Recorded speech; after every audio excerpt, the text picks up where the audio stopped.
दूसरा कॉलम थी 4 का 4।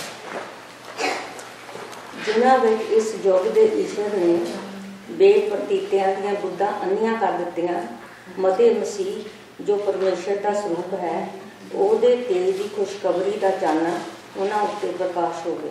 हाँ, प्रकाश होवे या ना होवे। दोबारा पढ़ो।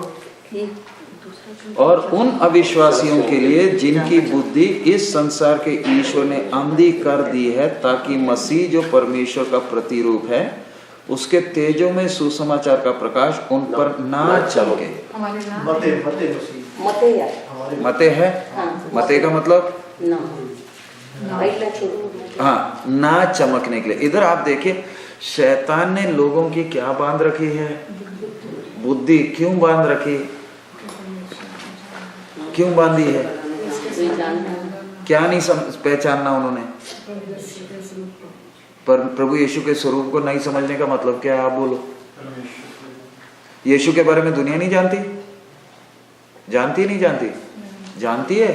हमारे हिंदू भाई उसको अवतार मानते हैं, सरदार भाई गुरु मानते हैं, अच्छा आदमी है। यहूदी भी मानते हैं अच्छा आदमी है, मुसलमान उसको क्या मानते हैं, नबी मानते हैं। क्योंकि प्रभु यीशु ऐतिहासिक एक व्यक्ति होने के कारण लोग उसको क्या मानते हैं, he was a good man.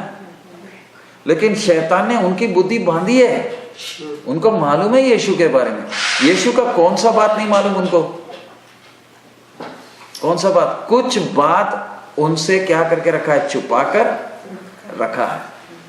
कि असली में अब यीशु को जब देखेंगे तो आप किसको देख रहे हैं, परमेश्वर को देख रहे हैं। आपने यीशु को किस तरीके से देखना है, शैतान का कोशिश किया आपने उसको कैसे देखो, एक अच्छे आदमी की तरह देखो। लेकिन सुसमाचार का तेजों में प्रकाश जब चमकता है ना, आपको क्या मालूम चलता है, ये आदमी नहीं है, ही इज नॉट मैन। ये कौन है, क्योंकि सबसे बड़ी मुसीबत क्या है, मुसीबत का मतलब क्या है, सर्वशक्तिमान जब इंसान बनकर आया ना तो कैसे चला है, साधारण इंसान की तरह चला। कि कोई अगर प्रभु यीशु आज भी आ जाए, मैं और आप उसको परमेश्वर कर कर मान ही नहीं सकते उसको देखते हुए। क्योंकि कैसे चल रहा है, साधारण इंसान की तरह चल रहा है। 30 साल तक बढ़ाई का काम कर रहा है, उसके बाद चलता है लोगों के बीच में, बीमार चंगे कर रहे तो यीशु भी कर रहे, और भी क्या है 70 लोग भी कर रहे। सो यीशु कौन है समझना है तो किसने आंख खोलना है, परमेश्वर ने आपकी आंख की पट्टी खोलना है, जिससे मालूम चलेगा कि हाँ ये कौन है। एक बार आपकी दिमाग की पट्टी खुल जाए, फिर आपका जीवन, आपका चाल चलन में फर्क दिखेगा। आज ज्यादातर विश्वासी बोलते हैं हम तो यीशु को जानते हैं, लेकिन उनका जीवन जरा देखो, अविश्वासी और उनका तो एक जैसा ही है। बीमार हो जाते परेशान है, मौत आता है तो भी परेशान है। यानी अविश्वासी जैसे परेशान है, कौन भी परेशान है, विश्वासी भी परेशान है। बोलता तो है कि मैं ठीक हूं, क्यों, अभी तक वो प्रकाश इनके अंदर नहीं चमका। किसने चमकाना है, परमेश्वर इनके जीवन में अपना वो तेजों में प्रकाश चमकाने क्यों नहीं दे रहा। शैतान तो कोशिश करेगा ही करेगा, परमेश्वर क्यों नहीं कर, क्योंकि उसको जानने का हमारे अंदर क्या चाहिए, भूख चाहिए। अच्छी तरह ध्यान रखना, बेशक शैतान राज्य कर रहा तो भी परमेश्वर जिसको उसने पहले से देख लिया है ना, उसके अंदर क्या करता है, काम करता है। बेशक पृथ्वी बेडौल, उसका जीवन बेडौल और सुनसान है, तो भी परमेश्वर उसको देख रहा है। प्रकट कब करेगा, उसके अंदर क्या चाहिए, जानने का इच्छा। आपके पास ये बाइबल है, अच्छी बात है, 100 रुपये में मिल गया, लेकिन फिर भी ये किताब आपको नरक में पहुंचा सकता है, क्योंकि आपको सच्चाई खुलकर मिला नहीं। बाइबल तो 100 रुपये में मिल जाएगी, लेकिन ये सच्चाई खुलकर मिलना इतना आसान नहीं। हम खुद ही सेवक लोग लोगों को वचन सिखाते सिखाते कमर टूट जाती है, लेकिन फिर भी कई लोग होते हैं उन लोग की आदत बदलती क्यों नहीं? क्योंकि अभी तक ये सत्य उनको खुलकर नहीं मिला, और ये अपने आप ये सत्य ढूंढ भी नहीं सकते। किसने खोलना है? तो परमेश्वर ये देखता है रंजना के अंदर मुझे जानने का भूख है या नहीं, ये मेरे पीछे क्यों आ रही है? अपनी दुख मुसीबत दूर करने के लिए है या मुझे जानना चाहता? सो हम सबके जीवन में परमेश्वर काम कर क्यों रहा है? क्यों? एक ही लक्ष्य है, that I should know who he is, वो कौन है कर कर मैंने क्या करना है? जानना। अब बहुत से लोग बोलते हैं मेरा परमेश्वर महान है, दुख मुसीबत को क्या करेगा? दूर करेगा, और जब नहीं करता तो क्या हो जाते हैं? निराश हो जाते। सो हम ये वचन सीख रहे हैं कि ताकि मैं उसके व्यक्तित्व को क्या करूं? समझूं। और जैसे हमने पिछले दिन अभी हमने देखा ना, सृष्टि, अभी जैसे आप हम लोग शुरू से देख रहे हैं, एक सृष्टिकर्ता है, हमने देखा तो नहीं है तो भी परमेश्वर है कर कर सबूत कैसे है? जब हम सृष्टि को देखते हैं हमें मालूम चलता है एक बनाने वाला है। जब हम यीशु के पास आए, जब उद्धार का अनुभव पाया, तब असली में हुआ क्या है? पहले हम किधर खेलते थे? बोलिए, पहले हम कैसे चलते थे? हमारी इच्छा क्या थी? बोलिए दविंदर सिस्टर, उद्धार में नहीं आए होते तो हमारी इच्छा क्या थी? बोलिए, हमारा प्रोग्राम क्या था? रूपलाल जी, हमारा लक्ष्य क्या था? खाना खाना सोना। उसके लिए कितनी भी गुलामी करने के लिए तैयार। टीवी के सामने माता जी क्यों बैठते थे? ताकि करिए कि और तो कोई काम है नहीं, थक गए तो टीवी में किसको देख रहे हो? मैं उदाहरण बोल रहा हूँ। टीवी में किसको देख रहे हो? अमिताभ बच्चन, वो असलियत नहीं दिखा रहा, क्या कर रहा है? एक्टिंग करता है। तो दुनिया बैठकर क्या देखते? फिर होता है ना सीरियल देखने के लिए, होता है ना टाइम पर बैठ जाते हैं, खाना पानी सब बंद कर आज सीरियल। इंडिया में इधर मालूम नहीं, वो सीरियल करेक्ट ऐसे क्लोज करेंगे, और रूपलाल जी, पुष्पिंदर जी सब ड्यूटी, गाड़ी स्पीड में भगा रहे। किधर भाग रहे हो? क्या देखना है? सीरियल देखना है। और नींद भी सब हट गई, क्या देखने के लिए? वो कोई असलियत है? क्यों? जीवन में कोई आशा ही नहीं थे। लेकिन ऐसा समस्या में घूमने वाले के जीवन में जब प्रकाश चमका ना, पहली बार अब कुछ समझ में आया है। अब पहले की तरह क्या नहीं कर सकता, ये चल नहीं सकता। इसलिए एक विश्वासी का चाल चलन संसार के चाल चलन से बिल्कुल हटकर है। ये उनकी तरह क्या नहीं कर सकता। अभी पहले कमरे के अंदर थे, दरवाजा ढूंढता था क्योंकि अंधा है, वो बोलता था उधर जाना इधर जा रहा है। लेकिन एक बार जब आंख खुल गई, फिर किसी से पूछ पाछ कर नहीं चल रहा, फिर किसी गुरु महात्मा के आगे मत्था नहीं टेक रहा। क्यों? अरे हम सब गुरु के पास जाते, तू क्यों नहीं जाता? हम सब जाकर मत्था टेकते, तू क्यों नहीं टेकता? कारण क्या? मेरी आंख खुल गई। अभी हम प्रसाद देते, तू प्रसाद क्यों नहीं लेता? हम बड़े भक्ति से देते, कारण मैं क्या बन गया? परमेश्वर का मंदिर। हाँ, मैं एक समय मैं भी अंधा था। जब आंख खुल गई तो अब हम बाकी अंधे लोगों को मजाक नहीं उठाते, हम उनके लिए रोते हैं, हे प्रभु एक समय मैं भी तो अंधा था, जैसे तूने मेरी आंख खोली है प्रभु, मेरे रिश्तेदार, मेरे खुद के लोग हैं, उनकी आंखें तू खोल दे, क्योंकि वो अभी भटक रहे हैं। उसके लिए एक विश्वासी क्या करता है? रोता है। लेकिन ये सब क्यों हो रहा है? उद्धार का अनुभव होने के कारण इसका सोचने का ढंग क्या हो गया? बदल गया। बाकी लोगों को बाबे चाहिए, विश्वासी को क्या नहीं चाहिए? बाबा नहीं चाहिए। लेकिन हमारे साथ दिक्कत क्या है? समस्या आ जाए तो हमारा बाबा कौन है? पास्टर क्या बना? पास्टर बाबा। जी तुसी प्रार्थना कर दो। नहीं, तेरी आंख खुल गई, अब तेरे को खुद क्या करना है? प्रार्थना करना है। सो अगला हमने देखा ये प्रकाश आया कैसे? परमेश्वर ने चमकाया। परमेश्वर ने चमकाया। प्रकाश क्या है? ताकि मैं किसको जानूं? परमेश्वर को, उसके असलियत में जानूं कि वो है क्या। दुनिया में सबसे कीमती किताब भी कौन सा है? परमेश्वर का वचन। इस बाइबल पढ़ते ही हमें सर्वशक्तिमान का क्या आ जाता है? पहचान, समझ आ जाता है। क्योंकि कल हमने देखा बनाने वाला कितना है? एक ही है, 4 नहीं, 33 करोड़ नहीं। सृष्टि करने वाला कितना है? 10 नहीं है, एक ही है। उस एक को पहचानने के लिए क्या दे दिया? वचन दे दिया। आगे, और इस परमेश्वर को पहचानने के लिए जरा सोच कर देखिए क्या क्या परमेश्वर ने किया। एक तो प्रकाश चमकाया, नंबर 2 अपना वचन दिया है, नंबर 3 वचन समझने के लिए किसको भी दे दिया? अपनी आत्मा को भी दे दिया। अगला, सिखाने के लिए अपने दासों को भी भेजता। क्या क्या किया है? सबसे पहले प्रकाश चमकाया। अगर प्रकाश नहीं चमका होता तो ये तो हमारे लिए कॉपी किताब ही थी, स्टोरी बुक। लेकिन जब प्रकाश चमक गया, आपने देखा है जब विश्वास में नए आते हैं ना, तब दिन रात कौन सी किताब पढ़ते हो? बाइबल। एक आदमी पिछले दिन मिला था, पूरी बाइबल को 3 दिन में पढ़ बैठा। मुझे नहीं मालूम कैसे पढ़ा वो। बोलता मैं सोया नहीं। मुझे भी हैरानी है, वो ऐसे कैसे 3 दिन में कोई बाइबल। लेकिन क्या मालूम, नया नियम ही पढ़ा होगा। लेकिन बोलता सोया नहीं, मैं तो सिर्फ क्या करता था? बाइबल ही पढ़ता था। फिर सीरियल नहीं देख रहे, अमिताभ बच्चन, गोविंदा, हाँ शाहरुख खान, ये सबको नहीं देख रहे ना। अब कौन है? अब यीशु है। मैंने पढ़ना, भूखे की तरह था ना, हम सबके जीवन में होता था ना, हमेशा क्या करते थे।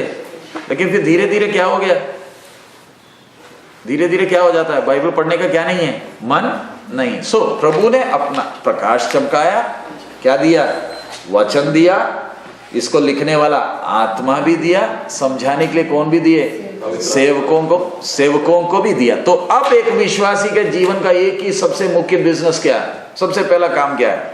मुख्य काम क्या है? मैंने परमेश्वर को जानना। मैंने बच्चों के लिए पैसे बैंक में इकट्ठा करना नहीं, मैंने क्या करना है? परमेश्वर को जान लूंगा ना, बाकी सब हो जाएगा।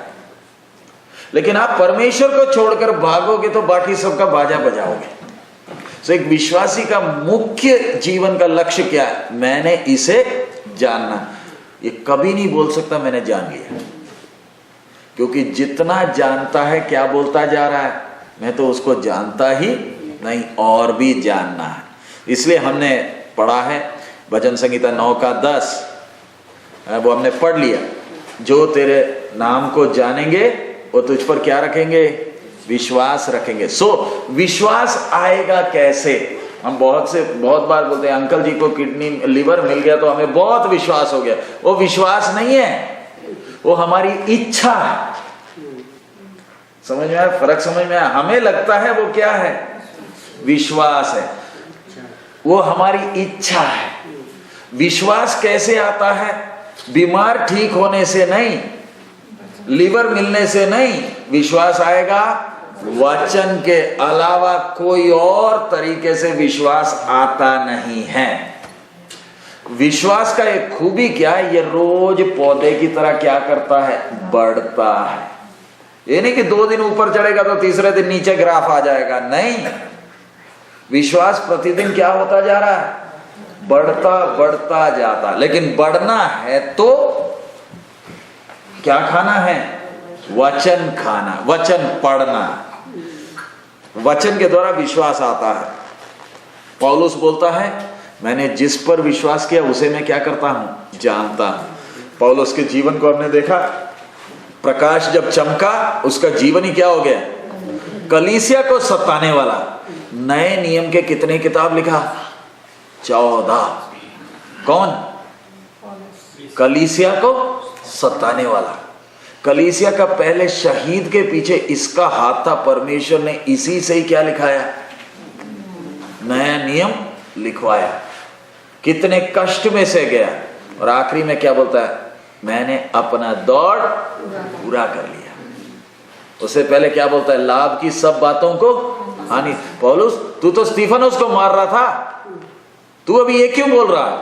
क्योंकि कुछ मालूम चल गया वो कितना प्यार करता, कितना हमें चाहता। आगे फिर हम लोग उसके बाद देखते हैं हमारा मसीह विश्वास बाकी धर्मों से भिन्न है। बाकी धर्म अपने रीति रिवाज देते, ईसाई धर्म भी बाकी धर्मों जैसा एक है। मैं नहीं बोलता कि मैं ईसाई हूं, मुझे ईसाई धर्म से कोई लेना देना नहीं है, लेकिन मेरे को किससे संबंध है? यीशु मसीह से, जो कौन है? सर्वशक्तिमान है। सो मेरा धर्म नहीं बदला, मेरा क्या बदल गया? मेरा देखने का ढंग बदल गया। ये मसीह जीवन ये धर्म नहीं है, ये जीने का ढंग है। और इसलिए एक विश्वासी जब चलता है ना, उसके पैर डगमगाते नहीं है, स्टेडी है। चाहे दुख आ जाए, कष्ट आ जाए, चाहे कुछ भी आ जाए, अरे भैया कष्ट आ रहे तू हिलता डुलता क्यों नहीं है? मुझे मालूम है, चाहे जीवन में कुछ भी आ जाए, मुझे कुछ सत्य मालूम चला है। इसलिए जिंदगी का कोई भी कष्ट इसको क्या नहीं कर सकता? तोड़ नहीं सकता। इसलिए हमने भजन संगीता 63 का 8 भी पढ़ा था। उसके बाद यूहन्ना 6 का 44 में क्या पढ़ा? जब तक पिता किसी को ना खींचे कोई मेरे पास नहीं आ सकता। सो परमेश्वर देखता है मेरे अंदर उसको जानने का इच्छा है या नहीं। उसी के आधार पर परमेश्वर अपने आप को क्या करेगा? प्रकट कर कर देगा। अब संसार में बाकी धनी लोगों को देखो, उनके पास सब कुछ है, लेकिन कौन नहीं? परमेश्वर है नहीं। हम कई बार अविश्वासियों के तरह है ना, हम लोग भी तुलना करते थे, प्रभु मुझे भी तू एक घर दे दे। मैं पिछले बार मैं जब बॉम्बे गया था, उधर एक ऐसी जगह में प्रार्थना करने के लिए, मीटिंग के लिए गया। उधर एक विश्वासी खड़े होकर प्रार्थना कर रहा है, हे प्रभु तूने सारे ब्रह्मांड को बनाया, मुझे 30 बाई 60 का प्लॉट ही दे दे, मैं और ज्यादा कुछ नहीं मांग रहा। कितना? प्रभु खड़े होकर क्या बोल रहा है? इसी तरह ना कई अंधे और काणे कलीसिया में क्या सिखाते? जब तक तू नहीं मांगेगा तेरे को नहीं मिलेगा। प्रभु 20-30 का प्लॉट दे दे। अच्छा हाँ प्रभु, फिर बोलते अगला दे दे, गाड़ी दे दे, लाल रंग की दे दे। परमेश्वर से क्या मांग रहे? भीख मांग रहे, क्योंकि जब तक मांगेंगे नहीं मिलेगा। वो बड़ा ढीठ है, जिद्दी है, संभाल कर रखा है, लड़ मरना पड़ता है। फिर उसके बाद बड़ी मुश्किल से लड़ मर कर एक गाड़ी निकाला तो हाँ जी संडे खड़े होकर गवाही, प्रभु ने मेरी प्रार्थना को सुन लिया। आप सबने प्रार्थना किया, इसलिए सबके प्रार्थना के लिए क्या है? धन्यवाद। क्योंकि बड़ा कंजूस था, देता नहीं था, लड़ मर कर निकाला। और उसके बाद जब हाँ सुरेंद्र आंटी लड़ मर कर एक कार मिल गया, तो उधर से सुरजीत नंगल जी वो भी शुरू हो गया, उसको दे सकता था, मुझे भी दे।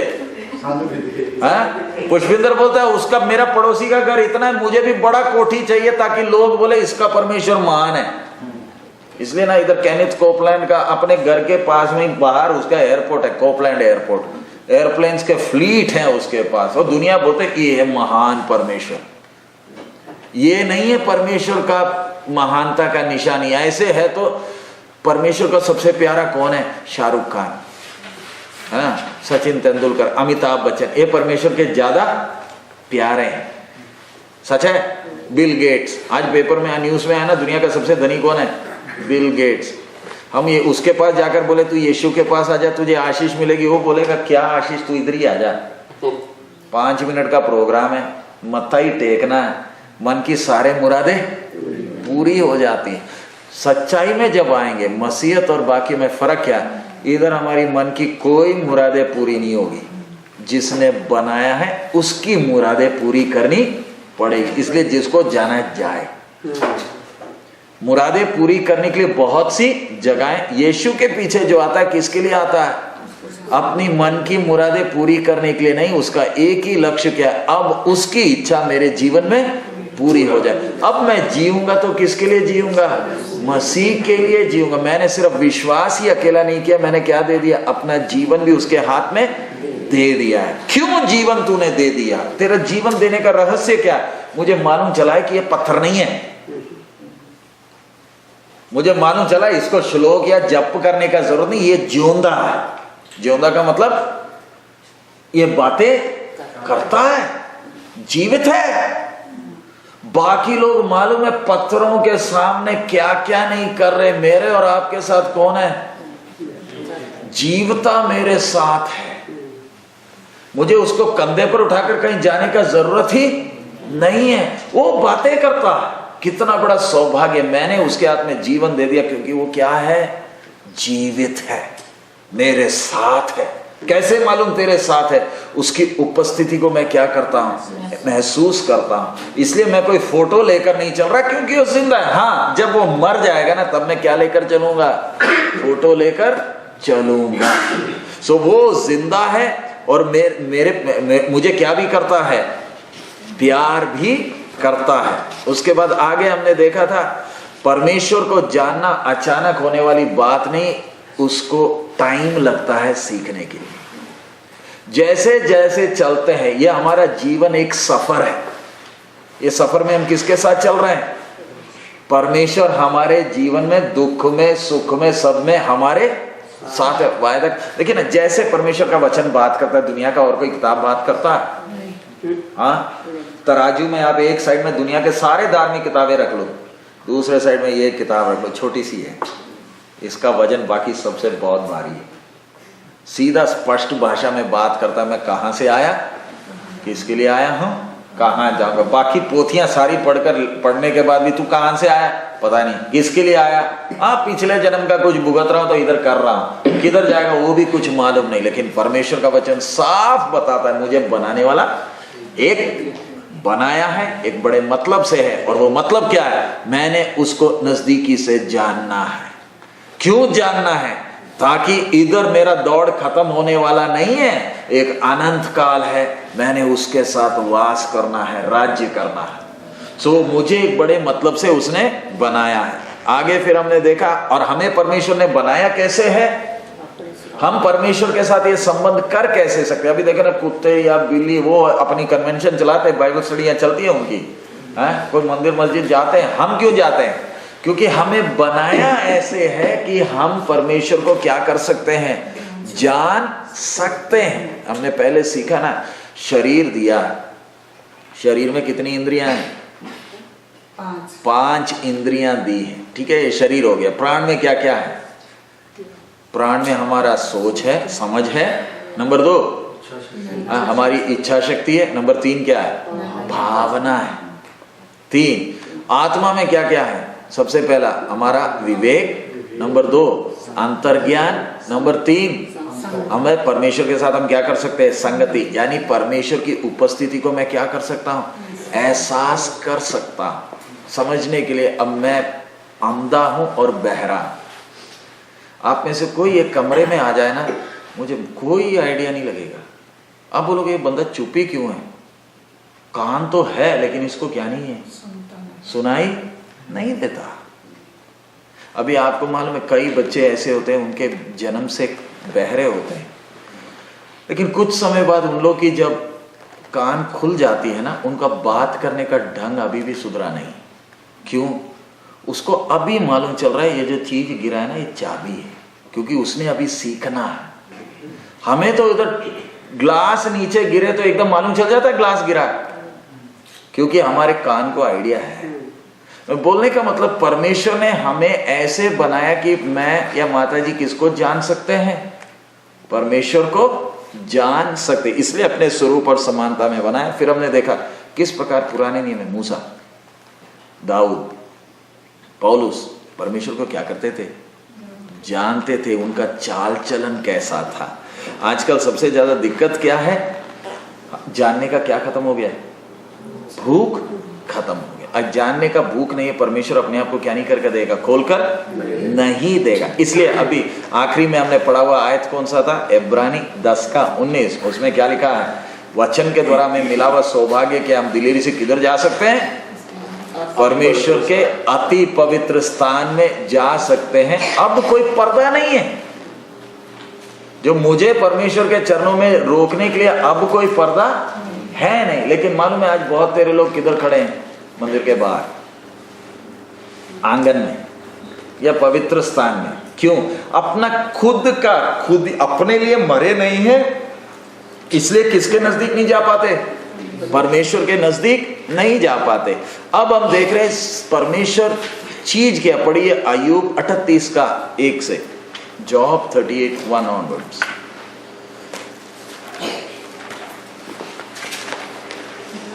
अय्यूब 38 का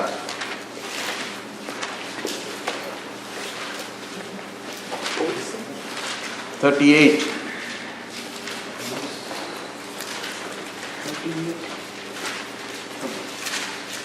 1 से 4 तक पढ़िए। ਤਾਂ ਯਹੋਵਾ ਨੇ ਅਯੂਬ ਨੂੰ ਬਾਬਲੋਨ ਵਿੱਚੋਂ ਦੀ ਉੱਤਰ ਦਿੱਤਾ ਤੇ ਆਖਿਆ, ਇਹ ਕੌਣ ਹੈ ਜਿਹੜਾ ਸਲਾਹ ਨੂੰ ਗਿਆਨਹੀਨ ਨੂੰ ਗੱਲਾਂ ਨਾਲ ਹਨੇਰੇ ਵਿੱਚ ਰੱਖਦਾ ਹੈ।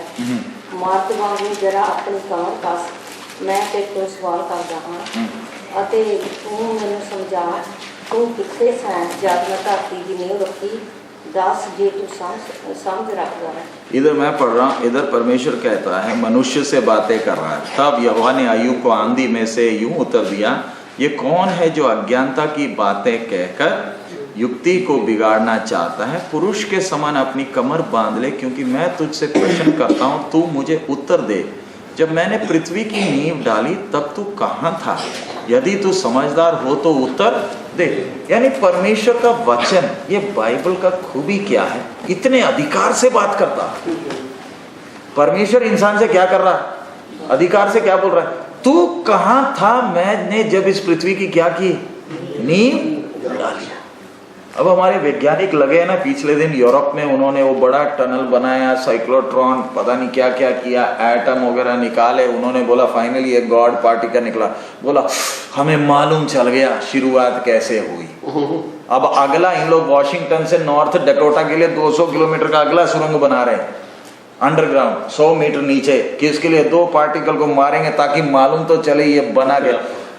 इतना दिमाग लगा लोगे तो भी सारा कुछ मालूम चल जाएगा, तो भी इनको ये नहीं मालूम चलेगा बना क्यों है। परमेश्वर आदम से क्या, अय्यूब से क्या बोल रहा है, तू कहाँ था जब मैंने पृथ्वी का। इसका मतलब इस सबको नाप तोल कर एक एटम का वेट भी नाप कर बनाया है। अगला उसी अय्यूब पहला अध्याय का 31 से 33 पढ़िए, 38:1 का 31 से 33 तक। हाँ 31 से 33 तक। ਕੀ ਤੂੰ ਕੱਚ ਬੱਚਿਆਂ ਦੇ ਬੰਧਨਾਂ ਨੂੰ ਬੰਨ੍ਹ ਸਕਦਾ, ਜਾਂ ਸੱਪ ਦੇ ਰੱਸਿਆਂ ਨੂੰ ਖੋਲ ਸਕਦਾ? ਕੀ ਤੂੰ ਰੁੱਤ ਸੈਰ ਮਜਰੂਫ ਨੂੰ ਕਰ ਸਕਦਾ, ਜਾਂ ਜਵਾਰ ਦੀ ਉਹਦੇ ਬੱਚਿਆਂ ਸਣੇ ਅਗਵਾਈ ਕਰ ਸਕਦਾ ਹੈ? ਕੀ ਤੂੰ ਆਕਾਸ਼ ਦੀਆਂ ਬਿਜਲੀਆਂ ਨੂੰ ਜਾਣਦਾ ਹੈ? ਕੀ ਤੂੰ ਉਹਦਾ ਰਾਜ ਧਰਤੀ ਤੇ ਕਾਇਮ ਕਰ ਸਕਦਾ ਹੈ? ਕੀ ਤੂੰ ਆਪਣੀ ਆਵਾਜ਼ ਨੂੰ ਬੱਦਲ ਦੀ ਉੱਚੀ कर सकता है, भाई पानी की बाफरी तेनू कज लवे? की तू बिजली 33 तक। क्या तू कच पक्षियों का गुच्छा गुथ सकता, या मृगशिरा की बंधन खोल सकता है?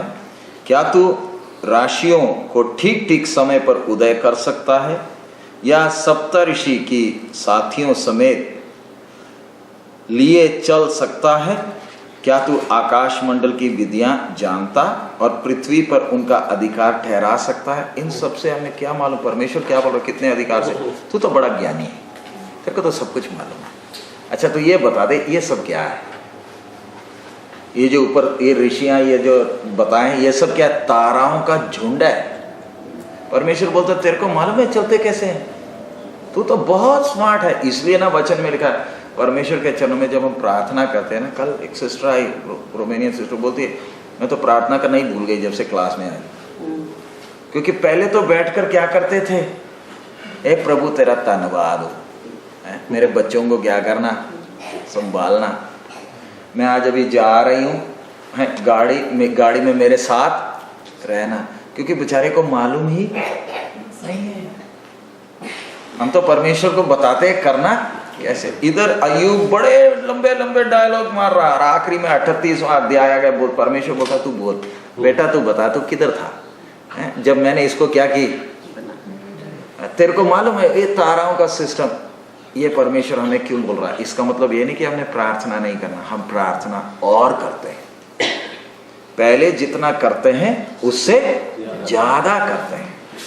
पहले बस ये कंप्यूटर की तरह ट्र चलता था हमारा प्रार्थना, रोज का वही, खाना खाने के लिए भी वही, सोने वक्त भी वही, आधे सोए हुए भी हम क्या करते थे, क्योंकि एक डर था ना, नहीं किया तो पता नहीं कोई डंडे पड़ेंगे। लेकिन धीरे धीरे वचन जैसे जैसे सीखते तो हमारा क्या बदल रहा है, बात करने का ढंग बदलता है। पहले प्रार्थना, नींद में भी लोगों को प्रार्थना करते देखा, आधे सोए हुए भी क्या कर लेते हैं, प्रार्थना कर लेते हैं। हमने देखा कई विश्वासी लोग मीटिंग में जब सो जाते हैं ना, और मीटिंग खत्म हो गई, वो गाना गाते वक्त सो गया था, हमने जब जगाए तो अन्य भाषा बोलते बोलता खड़ा हो गया, बच्चों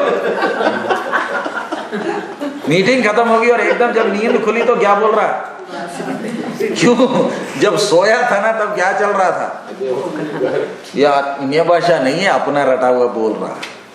बोलने का मतलब परमेश्वर इंसान से पूछता है, तेरे को मालूम है सारा सिस्टम, यानी जो मेरे साथ है ना उसी ने ये सारा कुछ बनाया। ये जो भी क्रम है सृष्टि में, जो भी क्रम या ऑर्डर आप देखते हो, ये सबके पीछे हाथ किसका है, परमेश्वर ने सेट किया। इसलिए परमेश्वर हमारे साथ जो है ना वो गारंटी के साथ है। गारंटी देने वाला किधर है, हमारे साथ। मुझे डरने का कोई जरूरत ही, बनाने वाला मेरे साथ है। बाइबल देखो ना किस अधिकार से बात करता। बाकी बोलते शब्द का जप करो मालूम मिल जाएगा, ये कोई जप जुप नहीं, सीधा साफ बताता है बात करने वाला कौन है, जिसने सारा ऑर्डर किया। सो अगर वो ब्रह्मांड में, आकाश मंडल में ये ऑर्डर रख सकता है तो किधर भी रख सकता है, मेरे जीवन में भी ऑर्डर रख सकता है। वही मेरा गारंटी है। पढ़िए कोलोसी 1:15, कोलोसी 1:15।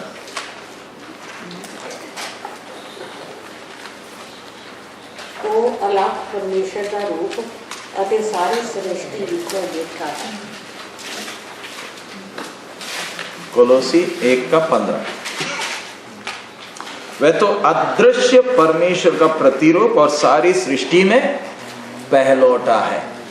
इधर आता है बात कि यहोवा विटनेस वाले बोलते हैं यीशु भी अच्छा आदमी है, का स्वर्गदूत था।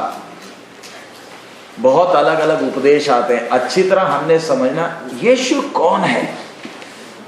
बाइबल में जब हम प्रभु यीशु के बारे में सीखते हैं, यीशु कौन नहीं, एक गुरु या महात्मा नहीं, ये कौन है। इधर जो लिखा है अदृश्य परमेश्वर का क्या है, अदृश्य परमेश्वर का कौन है, प्रतिरूप। यानी हमने किसको नहीं देखा, परमेश्वर को देखा। We have not seen God, but अगर किसी ने यीशु को देखा है, उसने किसको देख लिया, परमेश्वर को देखा। हाँ जी, हाँ, वह अदृश्य परमेश्वर। अदृश्य का मतलब जिसको कोई कभी देख नहीं सकता, उसको हमने किस में देखा, यीशु मसीह में। परमेश्वर का एक गुण नहीं दिख रहा, परमेश्वर की पूरी परिपूर्णता किस में है, यीशु है। सो जिसको यीशु मिल गया, उसको कौन मिल गया, परमेश्वर ही मिल गया। अभी जैसे मैं अब अपनी पत्नी का फोटो लेकर आया, ये तो फोटो है, ये मेरी पत्नी थोड़ी, ये उसका क्या है, सिर्फ फोटो है। लेकिन यीशु बोलने से ये फोटो की तरह नहीं है। यीशु कौन है, अदृश्य परमेश्वर का क्या है, स्वरूप। सो इसलिए यीशु, प्रभु यीशु ने खुद कहा जिसने मुझे देखा उसने किसको देख लिया, परमेश्वर को देख लिया। वो हमें मिला हुआ सौभाग्य। पढ़िए यूहन्ना 1:1-3, जॉन 1:1-3।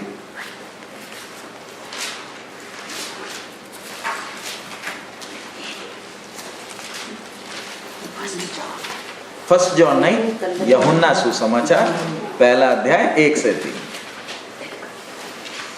ਆਦਿ ਵਿੱਚ ਸ਼ਬਦ ਸੀ ਔਰ ਸ਼ਬਦ ਪਰਮੇਸ਼ਰ ਦੇ ਸੰਗ ਸੀ ਅਤੇ ਸ਼ਬਦ ਪਰਮੇਸ਼ਰ ਸੀ। ਇਹੋ ਆਦਿ ਵਿੱਚ ਪਰਮੇਸ਼ਰ ਦੇ ਸੰਗ ਸੀ। ਸਭੋ ਕੁਝ ਉਸ ਤੋਂ ਰਚਿਆ ਗਿਆ ਅਤੇ ਰਚਨਾ ਵਿੱਚੋਂ ਇੱਕ ਵਸਤੂ ਵੀ ਉਸ ਤੋਂ ਬਿਨਾਂ ਨਹੀਂ रची गई। हिंदी में आदि में वचन था और वचन परमेश्वर के साथ था और वचन परमेश्वर था। यही आदि में परमेश्वर के साथ था। सब कुछ उसी के द्वारा उत्पन्न हुआ और जो कुछ उत्पन्न हुआ है उसमें से कोई भी वस्तु उसके बिना उत्पन्न नहीं हुई। 14 में क्या लिखा है? ਅਤੇ ਸ਼ਬਦ ਦੇਹਧਾਰੀ ਹੋਇਆ, शब्द देहधारी हुआ ਅਤੇ ਕਿਰਪਾ ਅਤੇ ਸਚਾਈ ਨਾਲ ਭਰਪੂਰ ਹੋ ਕੇ ਸਾਡੇ ਵਿੱਚ ਵਾਸ ਕੀਤਾ, ਅਤੇ ਅਸਾਂ ਉਸ ਦਾ ਤੇਜ पिता ਦੇ ਅਕਲੋਤੇ ਦੇ ਤੇਜ ਵਰਗਾ ਦਿੱਤਾ। हाँ, इधर लिखा है और अनुग्रह और सच्चाई से परिपूर्ण था, परिपूर्ण होकर हमारे बीच में डेरा किया, और हमने उसकी ऐसी महिमा देखी जैसे पिता के इकलौते की महिमा। यानी हमारे जन्म लेने के हजारों साल पहले, लगभग 2000 साल पहले, इधर एक आदमी चला था, इधर इसी पृथ्वी में हमारी तरह था, 2 पैर थे, 2 हाथ थे। चीज कौन था? ये सब चीजों का बनाने वाला अदृश्य परमेश्वर का प्रतिरूप किधर चला? इस पृथ्वी में चला है। इसलिए यीशु का कोई जन्मदिन है नहीं बाइबल में। ये कौन है? अदृश्य परमेश्वर का प्रतिरूप चल रहा है। हमारे साथ सबसे बड़ा पंगा क्या हो गया? हमने इस प्रतिरूप को साधारण एक मनुष्य समझा। ये कौन है? इम्मानुएल। इम्मानुएल का मतलब परमेश्वर हमारे साथ। हम उसको यीशु मसीह जब कहते हैं, वो उसका नाम नहीं है, वो उसका काम है। यीशु का मतलब पाप से छुड़ाने वाला, मसीह का मतलब क्या है? अभिषेक किया। लेकिन ये चीज कौन है? इंसान नहीं, कौन है? परमेश्वर। इसलिए ना, जैसे अभी इंडिया में फोन मिलते हैं ना डबल सिम वाले, डुअल सिम। डुअल सिम का मतलब एक ही फोन में आप कितने नंबर हो सकते हैं? 2। अभी तो 3 नंबर वाले भी आ गए। यीशु डबल सिम है। डबल सिम का मतलब पूरा का पूरा परमेश्वर, पूरा का पूरा क्या है? मनुष्य। लेकिन आप यीशु को पिक्चर से हटा दो ना, ये सृष्टि का रहस्य आपको खुलकर मालूम ही नहीं चलेगा। यीशु को समझने वाला व्यक्ति अपने जीवन को समझ लेता है, परमेश्वर के सृष्टि के सारे प्रोग्राम को समझ लेता है। क्योंकि सारे प्रोग्राम का कुंजी कौन है? मास्टर की कौन है? प्रभु यीशु। इसलिए वो खुद क्या बनकर आया? परमेश्वर खुद क्या बनकर आया? इंसान बनकर आया। इसलिए मैं और आप, हम जब विश्वासी हैं, अच्छी तरह हमने ये समझने वाला सिंपल सी बात, परमेश्वर ने हमारे दिमाग को खोला। क्यों? हमारी समझ को किसने खोला? परमेश्वर ने। क्यों खोला? ताकि मैं उसको, जैसे वो चाहता है मैं उसे देखूं, मैंने उसे देखना। तो आज सुबह अभी हम एक ब्रेक लेने जा रहे हैं। एक क्वेश्चन, क्या मैं यीशु को जान पाया हूं? क्या मैं उसको पहचाना हूं? अगर पहचाना है तो, समझ लिया है तो, किधर दिखना चाहिए? किधर दिखना चाहिए? मेरे चाल चलन में दिखना चाहिए। चाल चलन में दिखता क्यों नहीं? शायद मैं अभी तक जैसे जानना है मैंने क्या नहीं किया? जाना नहीं। मैं शायद उसको गुरु समझता हूं, मैं शायद उसको एक अच्छा आदमी समझता हूं। यीशु गुरुओं में से एक नहीं है, अवतारों में से एक नहीं है। खुद कौन है? आदि और अंत। इसके अलावा और कोई दूसरा है ही नहीं। अगर परमेश्वर को जानना है तो यीशु के अलावा और कोई चारा है ही नहीं। इसलिए आसमान के नीचे पृथ्वी के ऊपर उद्धार पाने के लिए हमें केवल एक ही नाम दिया है। वो कौन सा नाम है? यीशु मसीह का। इसके अलावा भले आप कितने भी महात्माओं के पीछे चले जाओ, कहीं भी जाकर माथा टेक लो, परमेश्वर के पास नहीं पहुंचेंगे, कहीं और पहुंच जाओगे। इसलिए जिसने यीशु को जीवन दिया, बाकी कहीं भी जाकर क्या नहीं करता है? मत्था टेकता नहीं, टेक सकता ही नहीं है। क्योंकि सारी सृष्टि का बनाने वाला जब आ गया, अब तो मेरे अंदर से सारे शक दूर हो गए।